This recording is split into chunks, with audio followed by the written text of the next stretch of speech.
Good evening, and welcome to the third episode of Square Eyes Syndrome podcast.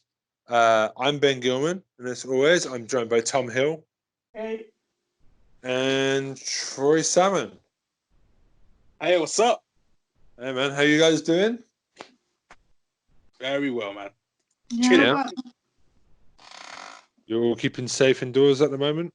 Everything good? Heck Yeah? How about you, Tom? Yeah. Haven't left the house in 15 days. World record. So, who wants to go first?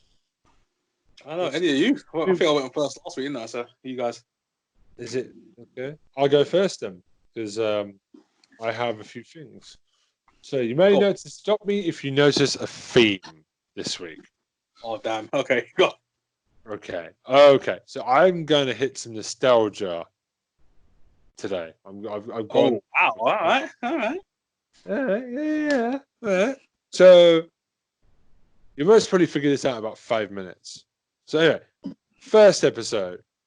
I've gone cartoons this week a little bit. We're really leaning into the cartoons this week. Oh damn it! You copied me. Damn it! Go on. Okay, this is cool. Crossover, maybe the same platform. It is.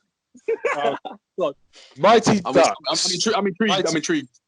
Mighty Ducks is number one. Oh wow! Okay. Disney cartoon, not the ice hockey film, which has a similar name. I'll think about it. Because there's an easy confusion going on there. I'm talking about the cartoon from 1996. It's a one-season show. Yeah. It's about ice hockey and ducks who are from an alien planet. Do you guys remember this show? Yeah, I remember. The name. Vaguely. I've watched it because you may now know that me and my wife have got Disney Plus in.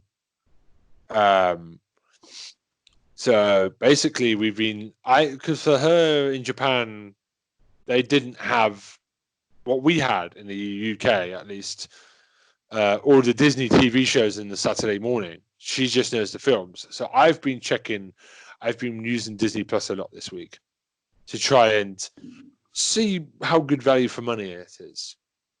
So you How know, much is it? I think it's £6 a month. That's not And too bad. adding to it as well, they've got all the Simpsons, which is like a big deal. But it's a big deal because those box sets are really expensive to have it. The Simpsons. No, I'm not dishing the Simpsons. I'm saying it's awesome to No, have. I think Disney owned the Simpsons. Yeah, Fox.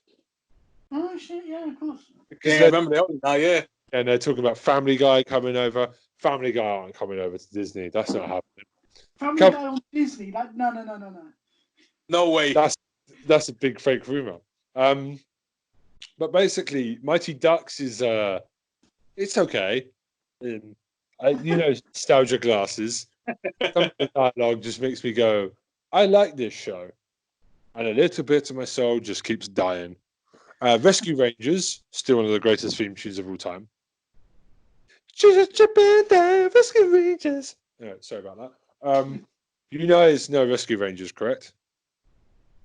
I think I heard the name. I can't remember it now. Heard the name. I don't know. What's better, Chippendale Rescue Rangers or DuckTales? That's what. Yeah, I haven't got over to DuckTales yet, but it's on there. Like that's got a banging theme as well. But I've just realised Chippendale's voices quite annoying now. It's an older pair. My wife told me to tell her and it off within about 5 minutes because the voices are grating on her nerves a bit. And I watched a bit of the Star Wars Mandarin. Oh yeah. Well, yeah, I think it's pretty cool actually. Is that the one with Baby Yoda? Baby Yoda, or it's the child. I would use the show's name, The Child, not the Twitter meme, Baby Yoda. Exactly, the child. They call it the child. Yeah, exactly. Yoda. It is a same race as Yoda. Exactly. Stupid. Yeah, it's good. It's brilliant. Obviously, with the coronavirus thing, it might slow down the Marvel shows, which is why I wanted it. Because the Star Wars stuff and the Marvel stuff, exclusive shows are a big selling point for this platform. Yeah. So hopefully this thing doesn't slow it down too much, because it could really rival Netflix if they get this right. Anyway, I'm going all over the place like a drunk driver tonight. That's all right. Do you know Gargoyles? Of course. Underrated classic. That's a classic. What about you, Tom? No, can't say I've ever heard of it.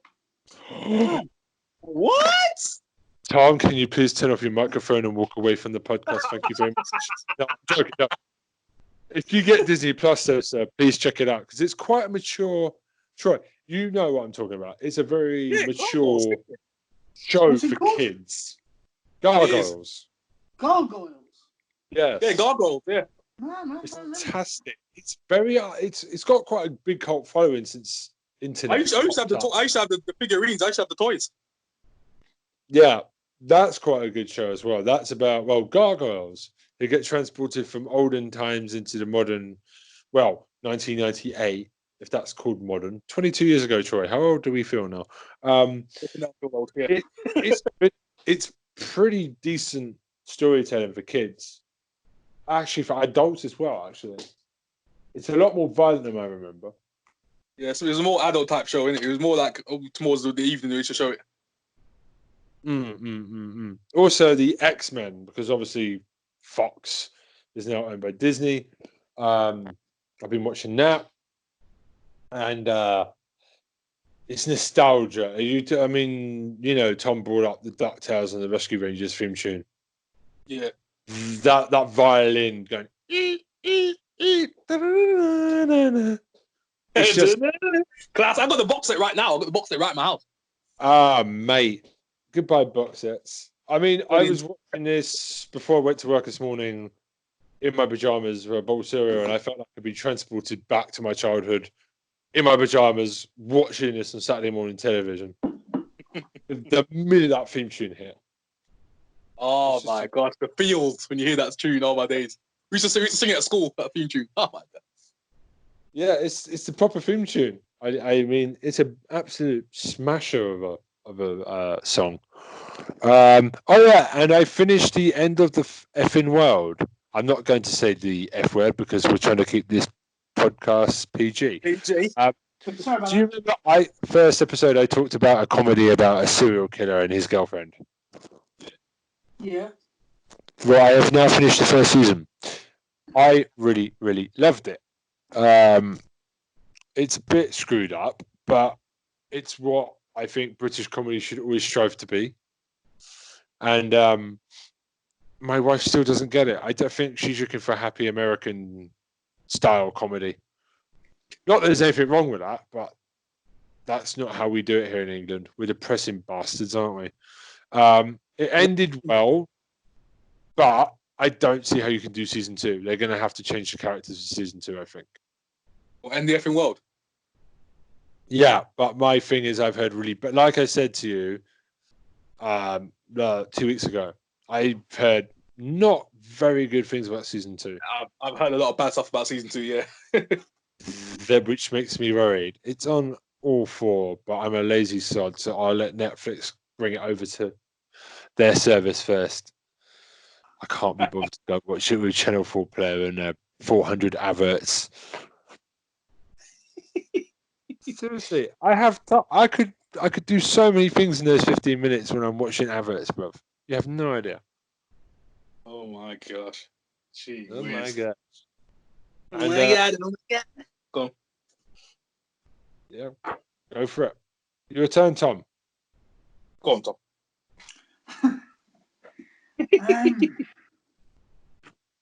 Okay, so you remember last week we were talking about the 100 best TV shows? Yes. And one of them that came up was the US version of House of Cards. Yes. And I was disappointed to realise that none of you knew the UK version of House of Cards. So that is actually my first pick for this week. I knew it. And you should definitely go and watch. Is the original version of House of Cards, which is from 1990. Stars Ian Richardson, and it is a piece of genius set in politics. It's absolutely flipping amazing. It's all about backstabbing, setting people up, getting the best out of people, using the media to your advantage. It's just absolutely brilliant, and 10 times better than the US version. How come? What makes in your It's opinion? just, well, Ian Richardson is one of the best actors you'll ever see. He is. And yeah, it's basically him talking to camera like Kevin Spacey does half the time. So it's like watching a play on TV. And it's basically the whole idea. The original story is based on the Shakespeare play Richard III, about a guy who is kind of in the background, is promised big things by the king then screws him, and he spends the rest of his time manipulating things until he basically becomes the king, which is what this story is, but it's done within the world of politics. So this guy is the chief whip. So his job is to kind of make sure everybody else jumps when the prime minister says so. The new prime minister coming in, this is all set at the time when Maggie Thatcher left as prime minister. And the whole country starts. So basically it starts with the leadership election of the person who's replacing Maggie Thatcher. So in reality, it was John Major. In this, it's a different guy. Yeah. And the whole point is that this guy, this Francis Urquhart, who's played by Ian Richardson, is the chief whip. He's helped to get this guy into power with the promise that he's going to be given a big move. He's basically been promised he'll be Home Secretary. And then when this guy gets into office, he invites the guy and tells him, actually, you know what? I need to leave you where you are. You're really good at getting the troops to do what I want. Doesn't realise that basically he's just completely and utterly made an enemy of possibly the most dangerous man he possibly could. He's a chess piece. And basically the entire first series is Ian Richardson's character, first of all, undermining the Prime Minister, whilst at every turn making it look like he's the only one who's on his side. Okay. And then to the point where the Prime Minister has to resign for another leadership campaign, and he manages to manoeuvre himself into being basically the only one in the running and become Prime Minister. So he goes from being quite happy to be a member of the cabinet to being shunned to then taking it all over. There's the second series, which is called To Play the King, is where he actually ends up taking on the monarchy. Where it's basically set that the Queen dies, and the character who is it barely even pretends not to be Prince Charles, takes over, and it's about him hating Urquhart and Urquhart hating him, and basically the manoeuvrings of who's going to come out on top. Spoiler alert, Urquhart does. And then the third series is kind of him trying to set up his legacy as he becomes the longest-serving Prime Minister of all time. But making the exact... Sounds like a sci-fi thriller. No, but he makes the exact same mistake that he made in the first series by telling somebody who has been absolutely loyal to him for everything so far that he's going to give them a big position in the cabinet, and then when it comes to it, says, no, I need you to stay where you are. And they completely screw him. So it's like a cyclical thing. It's beautiful. Have you not dropped too many spoilers? I feel like I've just watched the show. Yeah, well, Right, you Troy, trust me, you have no idea how much stuff I've left out. Okay, that's a good left recommendation. out a huge amount. But I couldn't tell you that there were a second and third series without telling you that he wins the first 2 times, could I? Fair play, and the Queen dies, so that really does sound like a really good fun time for me. So I can't stand the royal family. I don't hate elderly people. I just like to point that out. I'm a care worker, god damn it. I just can't stand the royal family. All right. No, fair enough. Okay. So yeah. So my question to you then is, what is the big difference between why do you think it's better than the American version? What does the American version not do as well, in your opinion, than of the UK version? Number one, the American version is the politics is far more convoluted. it takes a lot longer to get to the same place. The House of Cards is made up of 6 half-hour episodes. Yeah. The American House of Cards, for him to get to being the vice president, takes 13 episodes of an hour long each. Oh, And wow. has so many different machinations and things he has to do just to get to be not even the top person, but so it takes them basically nearly 30 episodes before he gets to the place where our guy does inside of 6. Do you remember? God, listen to me moan about 13 episodes seasons. I remember not so long ago, 22 was the norm. Oh, yeah, bad. I've got nothing against a series being that long, but my point is, this guy, in American politics, it's so convoluted that it takes forever to get to the same position. Yeah. Whereas, and the guy has to take, like, what's his name? Kevin Spacey's character has to take a lot more risks. Whereas this guy, in the British one, he's incredibly clinical. He chooses his shots very carefully and manoeuvres it. He doesn't have to stick his head above the parapet too often. So he's utter bastard. It's a brilliant sign of political manoeuvring and manipulation. He doesn't have to take too many risks. So it's basically like a chess game. Okay. That sounds amazing. But yeah, where's it showing at the moment? What is there? You might find it on iPlayer. I don't know. It was a BBC show, so I'm sure you'd be able to find it somewhere. If not, I've got it on like download, so I can always send it over to you. Okay. I'm sure we'll send the illegal link in our YouTube. No. I didn't say I had it illegally. For the viewers. No, I've downloaded it legally, paid for it when it was available. So you can buy it legally. Okay, that's good. We don't want to leave. Yeah, that's what we want to be. We want to be good boys. Yes. So, anything else, Mr. Tom? Okay, so my second one's a little bit different this week, and it's kind of 2 shows in one. Okay. Now, there's a lot of these shows on TV these days, but I'm going to pick 2 in particular. I'm quite a big fan of cookery shows, weirdly enough. Damn. And the 2 that I'm thinking of is, and it's a weird juxtaposition. One of them is called Great British Menu. I don't know if you've seen it. Yeah, I've seen it. And the other one is MasterChef.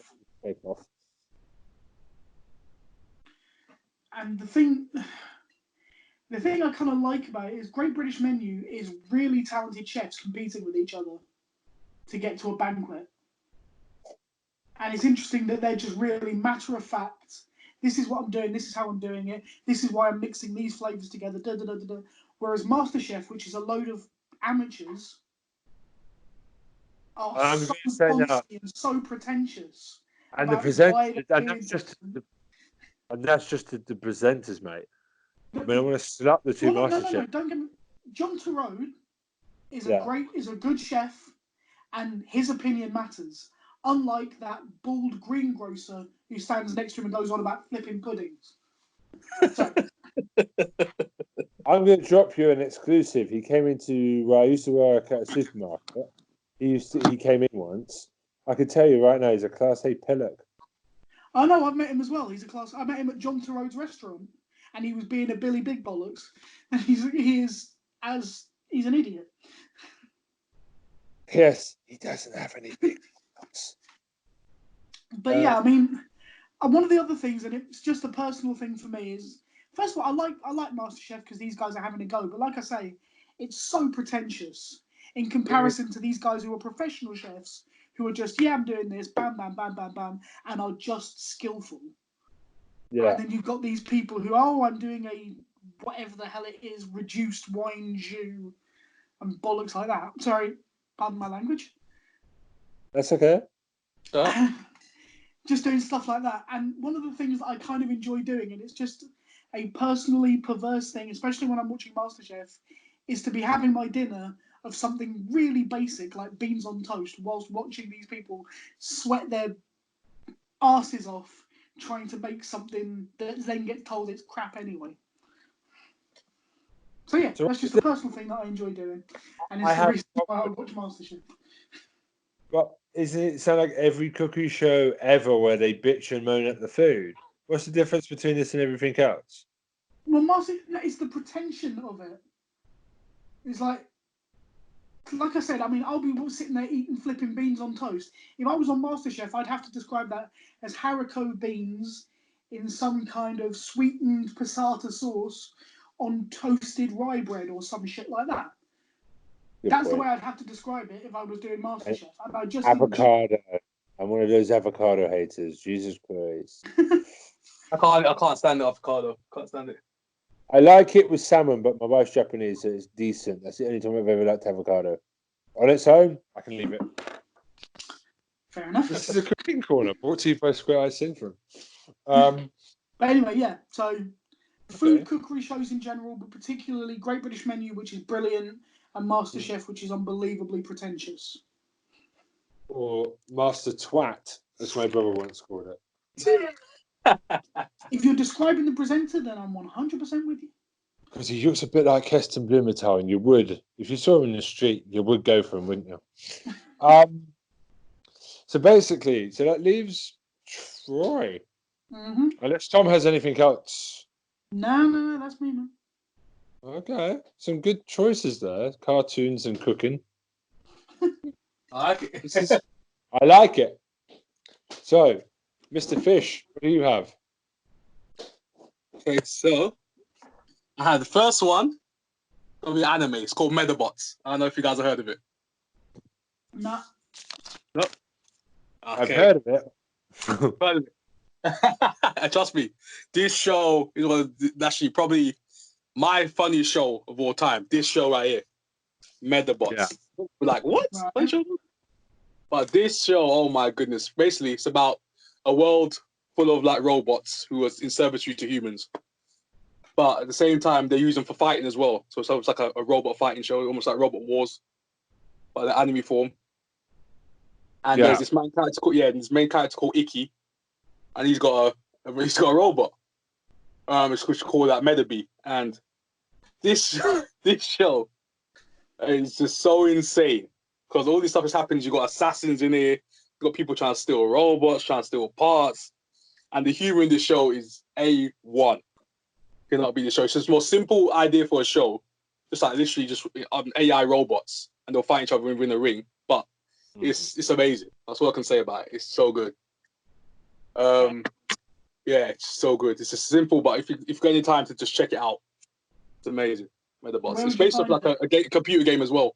That's where it came from. A computer game, RPG, back in the day. So where would you find it? Where you find it? Oh, right now. Say again? No, ignore me. In Troy's DVD player. I know you're gonna say Ben. But hey, I know you might see it Crunchyroll somewhere. It's an anime, so you might see it there. Crunchyroll, you might see it there. It's no classic. I used to have Crunchyroll. I've massively gone off anime. Yeah, trust me, I had to watch it, man. It's really old. That's why I only watch the old stuff. I don't really watch new stuff, to be honest. Why would you? Yeah, I just don't. All high school girls now. There's only 70 shows about high school girls and being, I'm stuck in a virtual world. Oh my God. Jesus Christ, that's 90% of anime now. That Sword Art online business. They're the fanboys. Sword Art Online fanboys. I'm going to just call that show the start of the end of anime for me. Really, Sword Art. The fall of anime. Gee whiz, don't even get me started on that show. Don't please. Okay, so that is my first one. Keep it short and sweet. Okay, number 2, Captain Scarlet and the Mysteron show. Yeah. We're gonna go old school out here. Let's go. Classic. Hold on. The classic one or the new one? Because I've seen a cartoon of it. Yeah, the classic, no, the puppeteering one, the puppets. Yeah, it's the puppets, man. You can't be anything else. Puppets, man. Come on, you know that. Come on. Oh yeah, okay. Yeah. Captain Scarlet and the Mysterons. So literally, it's about these humans. We first met these creatures called the Mysterons on Mars. humans fought them off, and basically just a whole rivalry just started from then off top. The Mysterons tried to get revenge on the humans, and they basically tried to invade Earth. They're shapeshifters, and literally they created this person called Captain Scarlet. He's literally indestructible. That's his whole character, and he's trying to take out the Mysterons one by one. So it is an old classic puppeteering at its finest. They even made a reboot at some point as well down the line. It was almost like was it like a 3D version? Yeah, it's like a 3D. It got really bad. I remember you CG. Yeah, 3D CG version. It was decent, but it was like, it's possible. But they watched the original one, the Puppet series. So good, so damn good. Really short episodes as well, so you can watch. You can basically just binge it whenever you want. Okay. Yeah, so that is my second. What do you guys think? Both of you guys seen it, the original ones, isn't it? Which? Sorry, say that again. You've seen the original, haven't you? I've seen the originals. Yeah, man. Scarlet. Yeah, you guys know who Tom's seen it for sure. Yeah, I love that stuff. I really appreciate. I don't want to trample over your point, but like I love the old school. You know, like Wallace and Gromit claymation style stuff. I love how much work they put into that. I love the old fashion of the puppets. Yes, I know people think it's how they walk, but that's a lot of work to get that. Exactly. I've seen it in real life. I've seen it. I've seen how they do it. It's insane. It's mental. Oh, and one more honorable mention before I finish. Just gonna throw this one out there. One Punch Man. Yes, One Punch Man. Simple story. The most overpowered character in existence. An amalgamation of so many characters, of so many heroes. Whether it be Superman, Goku, or whether it's been a hero, Naruto, whatever it is, combined into one punch, one hitter quitter. It's a wrap for you. I think I'm doing the podcast on my own next week. No, I'm joking. What do you mean? I finished. So, the main character, this year, he's so powerful that he becomes bored with life in general, because every person that he defeats, he just like, it's too easy. So he's got nothing to do. So he just literally just hangs around until someone actually strong enough to actually fight him. So so that's the main story. That just sweet, simple, done. There we go. Okay. There we go. Okay. Alrighty then. To quote Jim Carrey. Alrighty then. Was it Ace Ventura? Alrighty then. No, that was. Yeah, that was Ace Ventura. Alrighty then. Alrighty then. Yeah, Ace Ventura. Yeah. Okay. Alrighty then. Alrighty then. That's all good. Okay. So I know, like, we did a really big list last time, and it was 100. So I've decided, because I thought, because we were going to do deaths, but then I thought, not now, not now. So I thought we'd be a bit lovey-dovey and do just a top 20. Because we're a TV podcast, I thought we could do, for a laugh, the top 20 couples of the decade. TV couples. A short one. Okay. Yeah? You guys want to do this with me? I'm just going to pick a random one, then we're all going to argue. All right, go on. Hold on. Let me just see.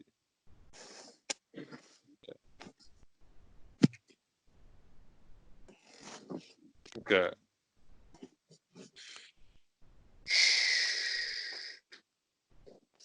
Okay, all time. Top 50. We'll just run through this one quickly.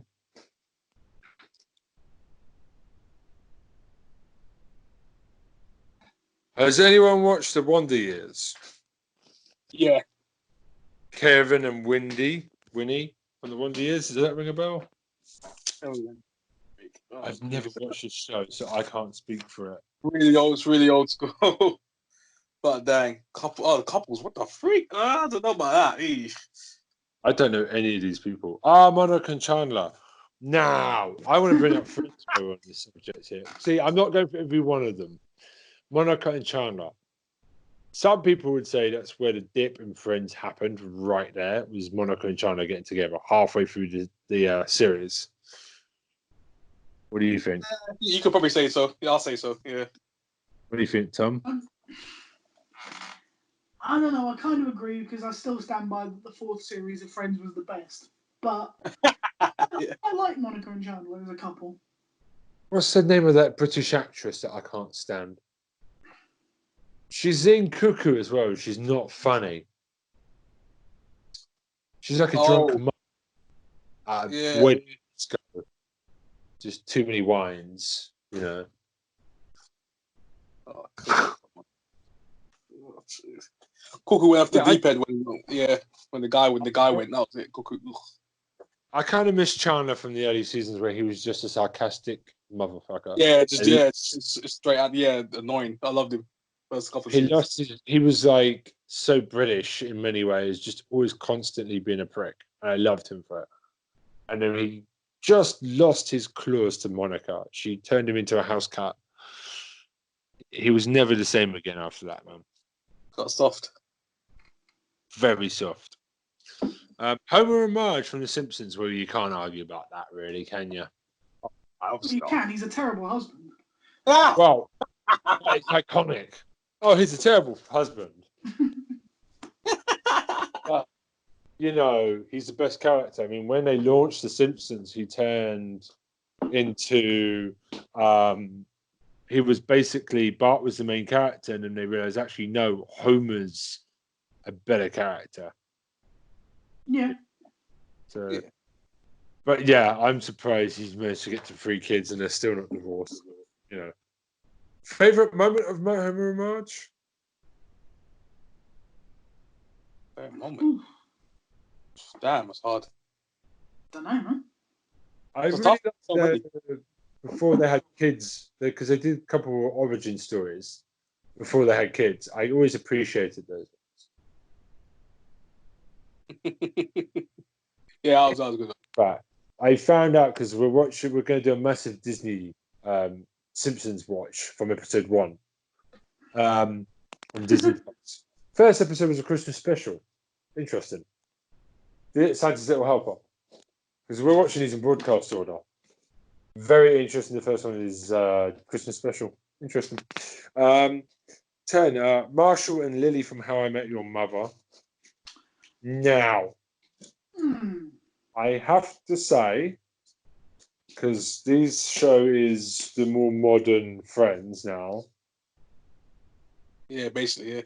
I'm more familiar with The Big Bang Theory. How I Met Your Mother, I don't hate it. But I see a Friends problem where it's 10 seasons.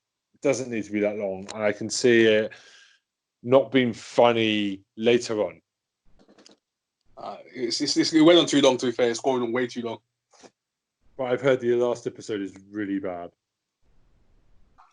The ending is bad because the payoff you've been waiting for 10 series is not that good. But yeah, he's just bumping into them.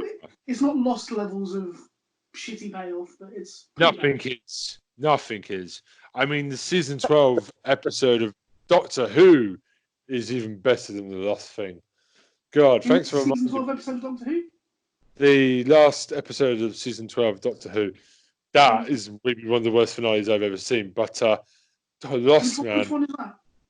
Oh, it's the one that was this year that me and Troy have ripped into offline, off of this podcast. Fair enough. God, Chimbo.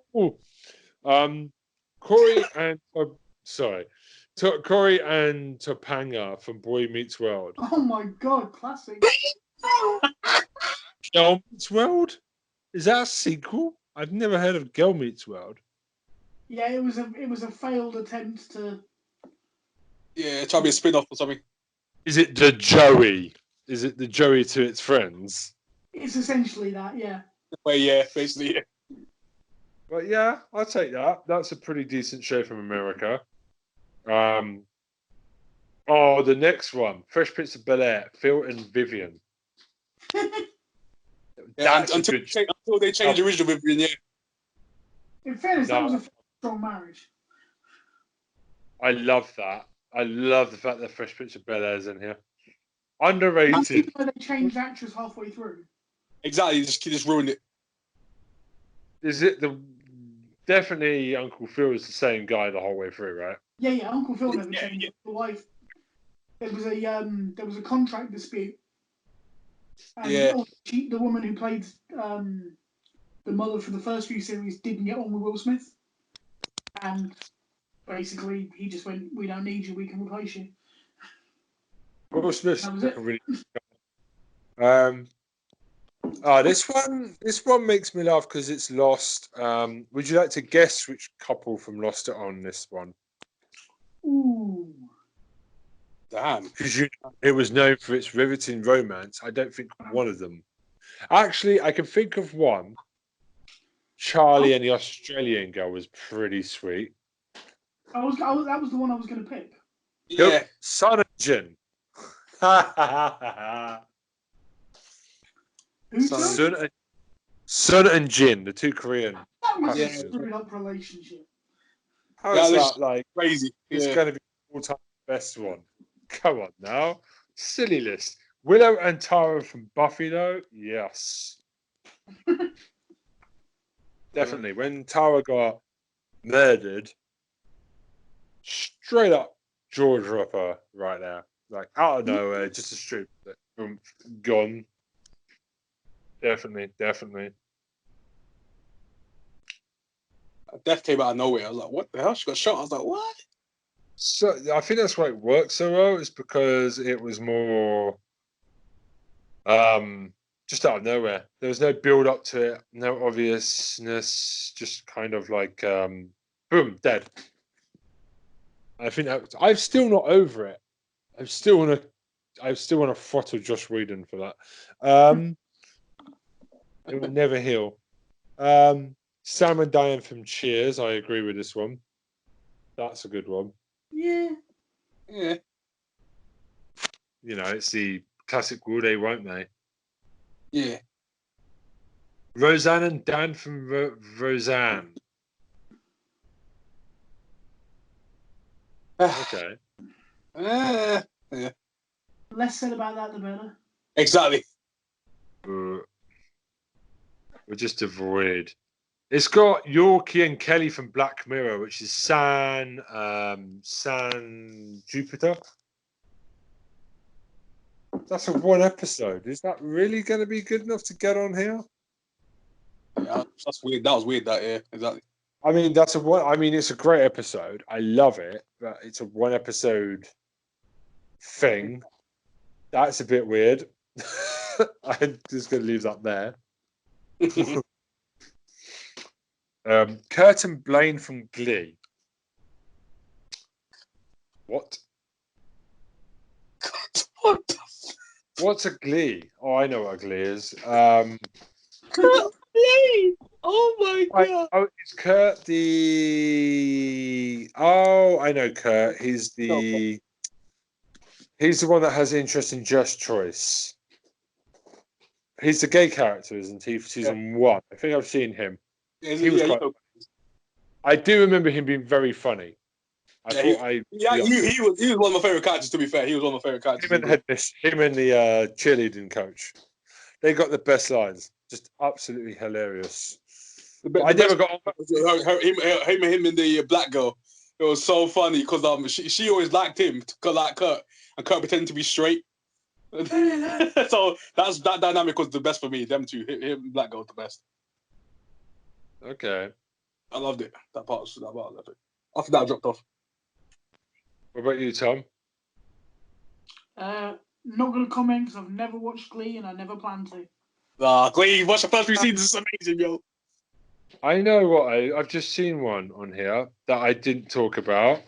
Schitt's Creek, which is Jim's dad from American Pie, acting with his real son about a family who gets done for fraud and has to relocate to a small town which they bought for a joke.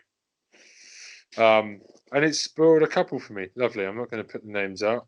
I'm going to save you two from that one. Yeah.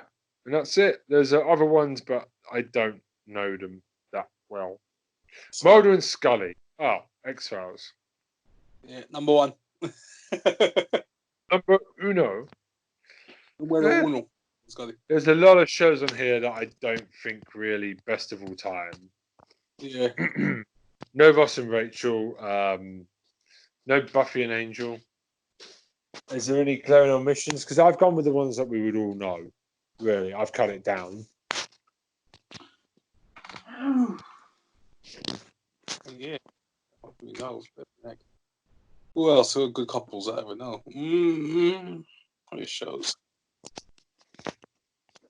Well, it's hard.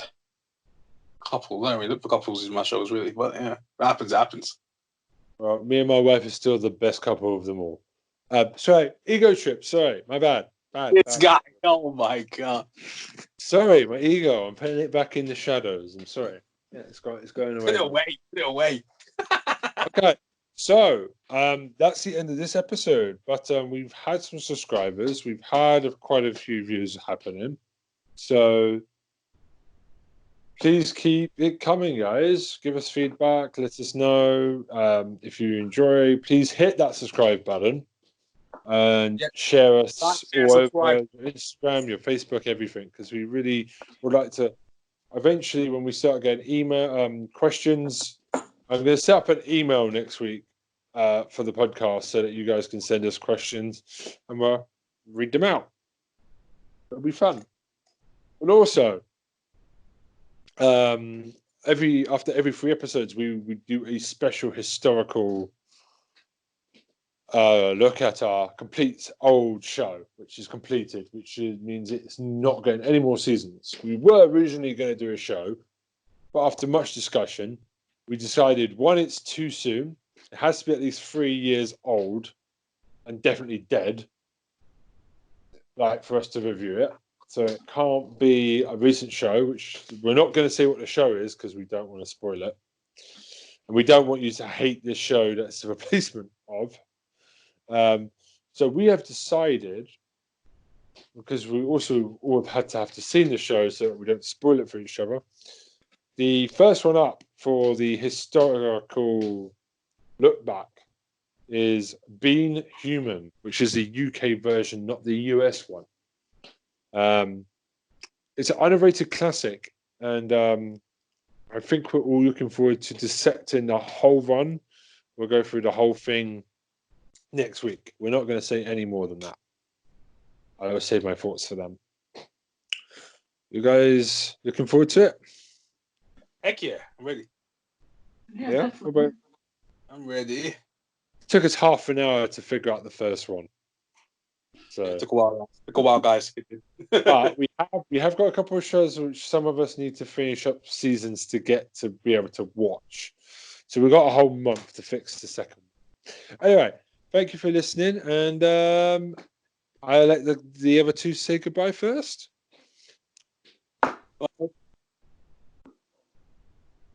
Tom?